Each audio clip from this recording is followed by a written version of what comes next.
Hi friends, ആർഫുറയിലേക്ക് എല്ലാവർക്കും സ്വാഗതം.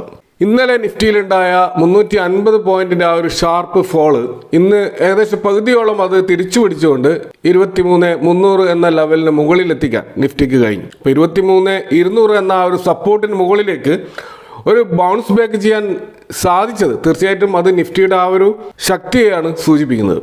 ഇന്ന് നമുക്ക് കാണാൻ കഴിയും ലാർജ് ക്യാപ് ഇൻഡെക്സുകളിൽ നിഫ്റ്റി ടോപ്പ് 100 കമ്പനികളുടെ ആ ഒരു ഇൻഡെക്സ് നമ്മൾ നോക്കുകയാണെങ്കിൽ 0.79% അപ്പാണ്.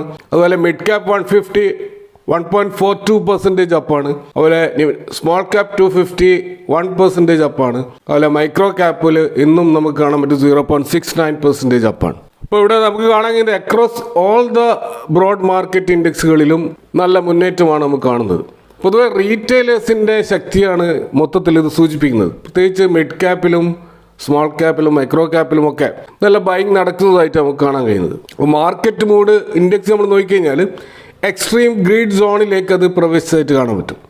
ഡോളറിനെതിരെയുള്ള ഇന്ത്യൻ റുപ്പിയുടെ ആ ഒരു വാല്യൂ ഇന്നലത്തെ അപേക്ഷിച്ച് ഇന്ന് നമുക്ക് കാണാൻ കഴിയുന്നത് ഒരു റിക്കവറിയാണ്. അപ്പോൾ അതുകൊണ്ട് തന്നെ മൊത്തത്തിൽ ഒരു ബുള്ളിഷ്നെസ് പ്രകടമായിട്ടുള്ള ഒരു മാർക്കറ്റാണ് നമുക്കിപ്പോൾ കാണാൻ കഴിയുന്നത്. ഇപ്പോൾ സെക്ടർ വൈസ് നമ്മൾ നോക്കുകയാണെങ്കിൽ നിഫ്റ്റി റിയാലിറ്റിയാണ് ഇന്ന് ഏറ്റവും അധികം മുന്നോട്ടേക്ക് കുതിച്ചത് 3.61%. ഇന്നലെ അതേ പെർസെൻറ്റേജ് താഴോട്ടേക്ക് പോയ സെക്ടറായിരുന്നു ഇത്. അതുപോലെ FMCGയിലും നല്ല ബൈങ് കണ്ടു 1.13% അപ്പാണ്. അതുപോലെ കൺസ്യൂമർ ഡ്യൂറബിൾസിലും 2.51% അപ്പായതായിട്ട് നമുക്ക് കാണാൻ പറ്റും. ഇപ്പോൾ പൊതുവെ മാർക്കറ്റിൽ നിറഞ്ഞു നിൽക്കുന്ന റെസിപ്രോക്കൽ താരിഫുമായി ബന്ധപ്പെട്ട ട്രംപിൻ്റെ അനൗൺസ്മെൻറ്റിന് വേണ്ടി ഇന്ന് എല്ലാവരും കാത്തിരിക്കുകയാണ്. നമുക്കറിയാം റെസിപ്രോക്കൽ താരിഫിൻ്റെ പ്രധാന ഇരകളാകാൻ പോകുന്ന 2 ഏഷ്യൻ രാജ്യങ്ങളാണ് ഇന്ത്യയും ചൈനയും. അപ്പോൾ കഴിഞ്ഞ ദിവസം ചൈനീസ് ബീജിംഗ് അംബാസഡർ പറഞ്ഞത് ചൈന ഇന്ത്യയിൽ നിന്നും കൂടുതൽ പ്രൊഡക്റ്റുകൾ ഇറക്കുമതി ചെയ്യാൻ തയ്യാറാണെന്നാണ്. അപ്പോൾ ഈ രീതിയിൽ നല്ലൊരു അണ്ടർസ്റ്റാൻഡിങ് ഇന്ത്യയും ചൈനയും തമ്മിൽ ഉണ്ടാവുകയാണെങ്കിൽ ഈ ഒരു താരിഫിൻ്റെ ഭീഷണി ഒഴിവാക്കാൻ കഴിയുമെന്നാണ് അദ്ദേഹം സൂചിപ്പിച്ചത്. ഇപ്പോൾ 2023-24 സാമ്പത്തിക വർഷത്തെ ഒരു ഡാറ്റ പ്രകാരം ഇന്ത്യ ചൈന തമ്മിലുള്ള ഒരു ട്രേഡ് കയറ്റ് ഇറക്കുമതി ട്രേഡ് നമ്മൾ പരിശോധിച്ചാൽ ഏകദേശം $101 ബില്യൺ ഒരു ട്രേഡാണ് അവിടെ നടക്കുന്നത്. ഇന്ത്യയുടെ കോൺട്രിബ്യൂഷൻ എന്ന് പറയുന്നത് വെറും $16 ബില്യൺ മാത്രമാണ്. 80% ട്രേഡ് കോൺട്രിബ്യൂട്ട് ചെയ്യുന്നത് ചൈനയാണ്. അപ്പോൾ ഇവിടെ വലിയൊരു ഡെഫിസിറ്റ് നമുക്ക് കാണാൻ പറ്റും. ഇന്ത്യയും ചൈനയും തമ്മിലുള്ള ട്രേഡിൻ്റെ ആ ഒരു ഗ്യാപ്പ് ഇന്ത്യയെ സംബന്ധിച്ചിടത്തോളം അത് നികത്തേണ്ടതുണ്ട് എന്നാണ് നമുക്ക് ഈ ഒരു ഡാറ്റയിൽ നിന്ന് മനസ്സിലാവുന്നത്. അപ്പോൾ ഇവിടെ ചൈനയുടെ ഒരു അനുകൂലമായൊരു പ്രപ്പോസൽ വന്ന സ്ഥിതിക്ക് തീർച്ചയായിട്ടും ഈ മേഖലയിൽ കൂടുതൽ നെഗോഷിയേഷൻ നടക്കാനുള്ള സാധ്യതകൾ നമുക്ക് തള്ളിക്കളയാൻ പറ്റില്ല.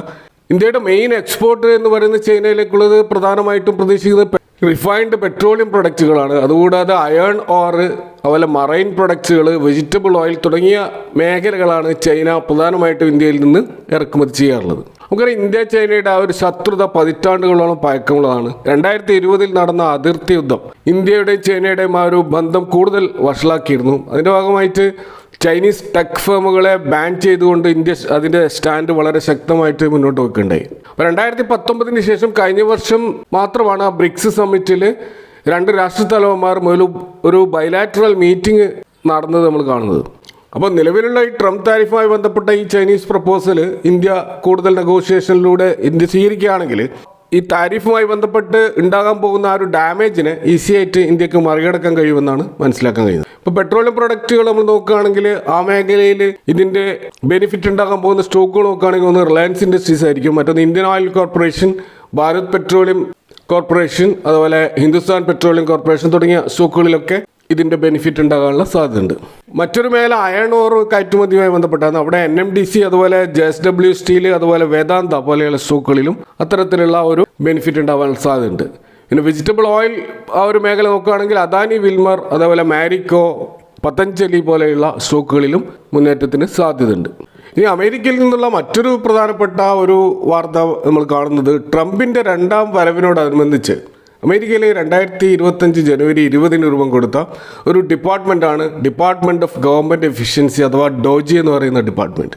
അപ്പോൾ ഈ ഗവൺമെൻറ്റിന് ചെലവ് ചുരുക്കിക്കൊണ്ട് കാര്യക്ഷമത വർദ്ധിപ്പിച്ച് മൊത്തത്തിൽ അമേരിക്കയുടെ ആ ഒരു സാമ്പത്തിക സ്ഥിതി മെച്ചപ്പെടുത്തുവാനുള്ള ഒരു നീക്കത്തിൻ്റെ ഭാഗമായിട്ടാണ് ട്രംപ് ഇങ്ങനെ ഒരു ഡിപ്പാർട്ട്മെൻറ്റ് രൂപം കൊടുത്തത്. ഇതിൻ്റെ തലവനായിട്ട് അദ്ദേഹം നിശ്ചയിച്ചത് എലോൺ മസ്കിനെയായിരുന്നു. എലോൺ മസ്കിൻ്റെ പല പരിഷ്കാരങ്ങളും പൊതുവെ അമേരിക്കൻ ജനത സ്വീകരിക്കുന്നില്ല എന്നാണ് നമുക്ക് കാണാൻ കഴിയുന്നത്. അവിടെ വ്യാപകമായ പ്രതിഷേധം ഉയരുകയാണ്. ഇപ്പോൾ അമേരിക്കയിൽ ഉടനീളം എലോൺ മസ്കിനെ ആസ്ഥാനത്ത് നീക്കം ചെയ്യണമെന്ന് ആവശ്യപ്പെട്ട് ടെസ്ലയുടെ കാർ ഷോറൂമിന് കേന്ദ്രീകരിച്ചാണ് പ്രതിഷേധങ്ങൾ വളർന്നു വരുന്നത്. ഇപ്പോൾ പ്രധാനപ്പെട്ട ഒരു കാരണം കൂട്ടമായിട്ടുള്ള പിരിച്ചുവിടൽ ജനങ്ങളെ കൂടുതൽ പ്രതിഷേധത്തിലേക്ക് തള്ളിവിട്ടിരിക്കുകയാണ്. ഇപ്പോൾ ഡോജിയുടെ തലവനായ എലോൺ മസ്കാണ് ഇത്തരം ജനവിരുദ്ധ നയങ്ങൾക്ക് രൂപം കൊടുക്കുന്നത് എന്ന് ചൂണ്ടിക്കാട്ടിയാണ് ഈ ഒരു പ്രതിഷേധം മുന്നോട്ട് പോകുന്നത്. അപ്പോൾ ജർമ്മൻ പോലെയുള്ള യൂറോപ്യൻ രാജ്യങ്ങളിലും ടെസ്ല ഷോറൂമുകൾക്കെതിരെ ഇത്തരം പ്രതിഷേധങ്ങൾ നടക്കുന്നത് കാണാം. അപ്പോൾ ഇതിൻ്റെയൊക്കെ ഒരു പശ്ചാത്തലത്തിൽ മെയ് മാസം എലോൺ മസ്ക് ആ ഒരു പൊസിഷനിൽ നിന്ന് രാജിവെക്കുമെന്നാണ് പൊതുവെയുള്ള അൺഒഫീഷ്യൽ റിപ്പോർട്ടുകൾ സൂചിപ്പിക്കുന്നത്. അങ്ങനെ ആണെങ്കിൽ ട്രംപുമായിട്ടുള്ള എലോൺ മസ്കിൻ്റെ ആ റിലേഷൻഷിപ്പ് അത് എത്രമാത്രം ശക്തമാകുമോ ഇല്ല എന്നൊരു സംശയം സ്വാഭാവികമായിട്ടുണ്ടാകും. അങ്ങനെ ആകുമ്പോൾ തീർച്ചയായിട്ടും ടെസ്ലയുടെ ഇന്ത്യയിലേക്കുള്ള കടന്നുവരവും അതുപോലെ സ്റ്റാർലിങ്ങിൻ്റെ ഇന്ത്യയിലേക്കുള്ള കടന്നുവരവും ഒക്കെ എത്രമാത്രം ത്വരിതഗതിയിലാകുമെന്ന കാര്യത്തിലും സ്വാഭാവികമായിട്ടുള്ള ഒരു ആശങ്ക നിലവിലുണ്ട്.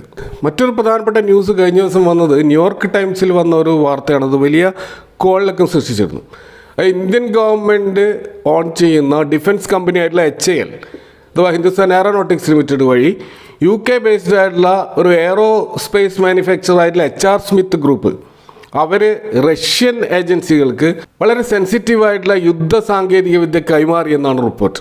അപ്പോൾ ഇവിടെ ഹിന്ദുസ്ഥാൻ എയറോനോട്ടിക്സ് ലിമിറ്റഡ് ഒരു ഇടനിലക്കാരനായി നിന്നുകൊണ്ടാണ് ഈ ഡീല് നടത്തിയതെന്നാണ് റിപ്പോർട്ടുകൾ പറയുന്നത്. ഇപ്പോൾ നിലവിൽ റഷ്യ ഉക്രൈൻ അധിനിവേശം നടത്തിയതിൻ്റെ പേരിൽ റഷ്യക്കെതിരെ പാശ്ചാത്യ രാജ്യങ്ങൾ ഒറ്റക്കെട്ടായിട്ട് ശക്തമായ സാങ്ഷൻസ് കൊണ്ടുവന്നിരുന്നു. അപ്പോൾ അതിൻ്റെ ഭാഗമായിട്ട് നേരിട്ട് UK പോലുള്ള രാജ്യങ്ങൾക്ക് റഷ്യയുമായിട്ട് ഡീല് നടത്താൻ പറ്റില്ലായിരുന്നു. ഇന്ത്യ ഒരു ന്യൂട്രൽ സ്റ്റാൻഡാണ് ഈ റഷ്യ ഉക്രൈൻ വിഷയത്തിൽ എടുത്തിരുന്നത്. അതുകൊണ്ട് തന്നെ UK ബേസ്ഡ് ആയിട്ടുള്ള ഈ HR സ്മിത്ത് ഗ്രൂപ്പ് നേരിട്ട് റഷ്യയുമായി ബന്ധപ്പെടുന്നതിൽ ആ ബുദ്ധിമുട്ട് ഒഴിവാക്കാൻ അവർ ഈ HAL എന്നുള്ള കമ്പനിയെ കൂട്ടുപിടിച്ചുകൊണ്ടാണ് ഈ ഡീൽ നടത്തിയതെന്നാണ് ആരോപണം. എന്നാൽ ഇത് വെറും ഒരു ആരോപണം, ഇതൊരു എൻറ്റയർലി ഫോൾസ് ബേസ്ലെസ് ആയിട്ടുള്ള ആരോപണമാണെന്ന് ഇന്ത്യയും അതേപോലെ തന്നെ ഈ ഒരു UK ഫേമും നിഷേധിച്ചിരിക്കുകയാണ്. എങ്കിലും നമുക്ക് HAL ഷെയർ നമ്മൾ നോക്കുകയാണെങ്കിൽ അവിടെ കഴിഞ്ഞ ദിവസം ആ ഷെയറിൽ ഒരു പോസിറ്റീവ് ന്യൂസ് ഉണ്ടായിരുന്നു. ഇത് 62,700 കോടിയുടെ ഒരു കോൺട്രാക്റ്റ് മിനിസ്ട്രി ഓഫ് ഡിഫൻസ് HALന് നൽകിയിരുന്നു.